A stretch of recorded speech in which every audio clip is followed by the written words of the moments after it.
vous êtes content, joyeux, heureux, c'est très simple. À chaque fois que je dirai Chanu Yo-Yo, vous répondrez Yo. Et quand le Yo est Yo, je vous raconte une histoire. Quand c'est un petit Yo, je vous raconte une petite histoire. Je vous raconte comme ça. On va donc essayer, mesdames et messieurs, on va voir si ça marche. Chanu Yo-Yo. Ce Yo-là, il est un peu Yo, mais c'est un Yo quoi. C'est un Yo avec timidité. Je veux voir quelque chose de bien. Chanu Yo-Yo. Alors, mesdames et messieurs, mon père voulait déplacer 100 000 de ses plantations jusqu'à la maison.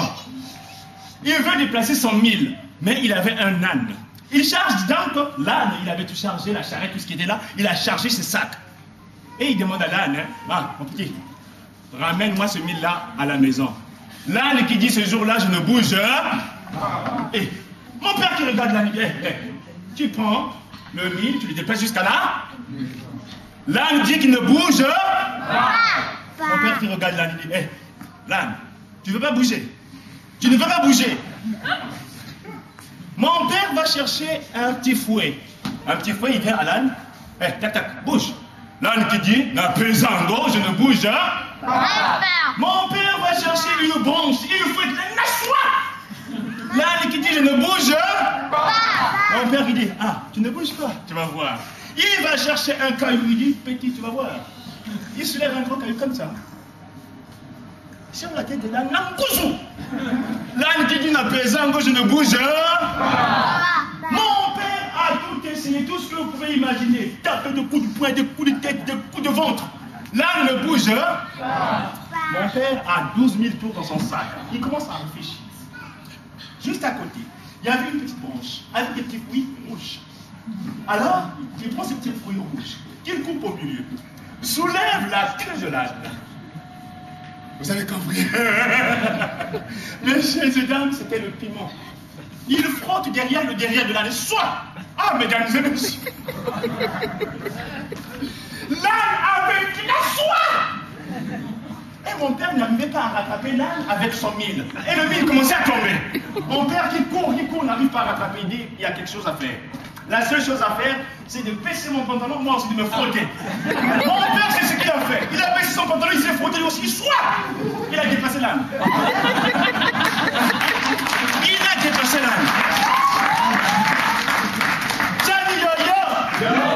Il a dépassé l'âne. Vous savez, ils n'arrivaient pas à s'arrêter. Ni l'âne, ni mon père. Ils commençaient à courir. Ils couraient sans s'arrêter. Ils arrivent au village, ma mère qui faisait le bagnon, ma mère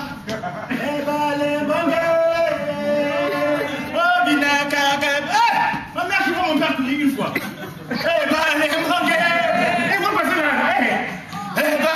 Deuxième fois, dit, mais chérie, pourquoi tu cours comme ça, comme chacal en période de chaleur comme ça? Mon père qui me dit, non, c'est rien, on va s'arrêter à un moment donné. Mais les femmes, quand elles sont décidées à découvrir quelque chose, mais chérie, on est mariés pour le pire et pour le meilleur. Dis-moi ce que tu as et je vais participer à ton malheur.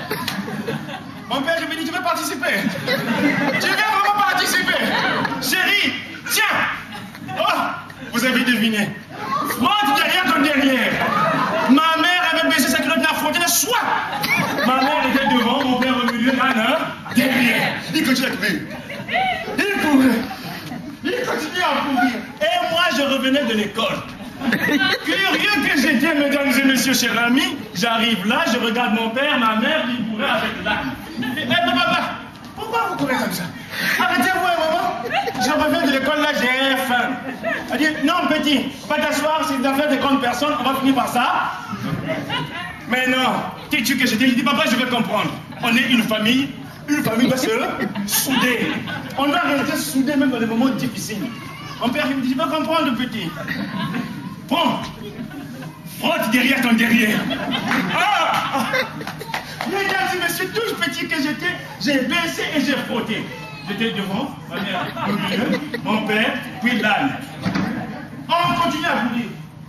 On courait tellement que tout le village a fini par jusqu'au chef. Alors, c'est un petit secret. Depuis ces jours, pendant les compétitions, les jeux, attention aux Africains. Parce que là, on va être des champions du monde. Car Lewis, là, 0. Vous allez voir les athlètes africains. Le geste, regardez juste le geste. Soit! Merci!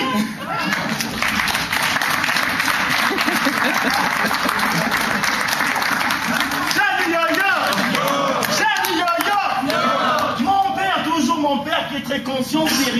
qui aime bien éduquer, mais en Afrique, on illustre les propos par des exemples.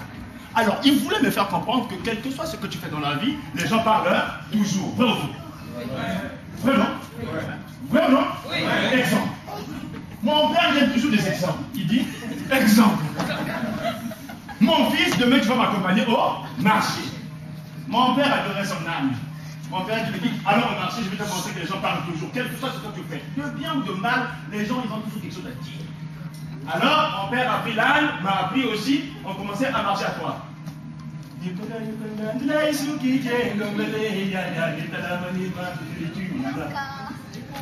On arrive, avant de marcher, il y a un banc.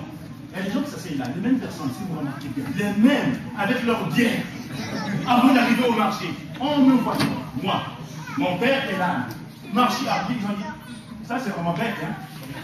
Le père et le fils et l'âne.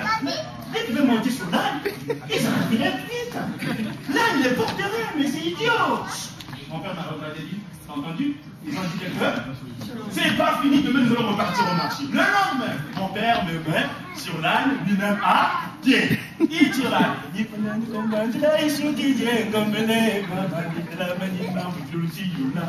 On arrive avant le marché, les mêmes personnes, en me voyant sur l'âne, mon père à pied, ils ont dit, papa là il est bête.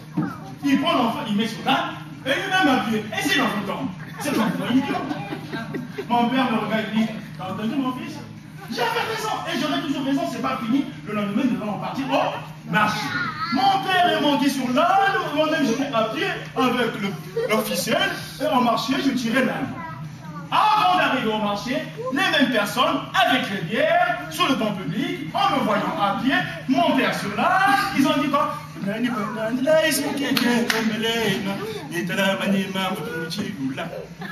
dit, mais vraiment ce père, hein, comment il peut torturer l'enfant? Comment peut-il torturer l'enfant comme ça? Lui-même, il est là sur l'âne et l'enfant est à pied. Tu sais, quand on dit, hein? Mon père me regarde mon fils, tu vois, mais c'est pas encore fini. Le lendemain, nous allons partir au marché. Nous deux, mon père et moi, nous étions sur l'âne.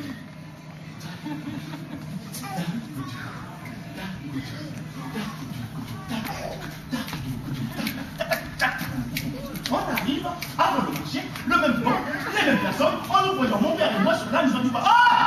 Comment ils peuvent torturer le pauvre animal? Comment ils peuvent torturer le pauvre animal? Comment ça? Bon, mesdames et messieurs, je m'en vais vous poser la question. Que peut-on faire à ce moment-ci pour qu'il ne parle pas? Quel est l'exemple que je n'ai pas cité? Si vous voulez vraiment être c'est ce qu'on avait essayé, mon père et moi. C'est-à-dire, mon père me dit, mon fils, c'est pas encore fini, nous allons partir au marché. Il dit, petit, reste devant, moi-même le papa, derrière, parce que le derrière pèse plus que le devant. Donc, moi, j'ai soulevé les pattes antérieures. Ouais, c'est ça. Mon père a soulevé les pattes postérieures. On a soulevé l'animal. On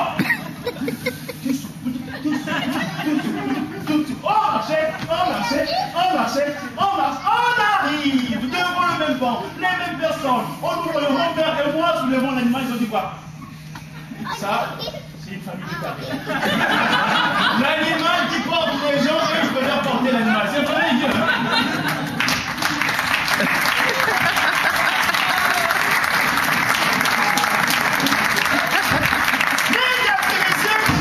J'adore mon père. Moi, j'adore mon père. Parce que mon père, ce jour-là, voulait être médecin. Il dit, papa, tu sais, comme médecin, il faut 9 ans en études, tu sais. Comment ça?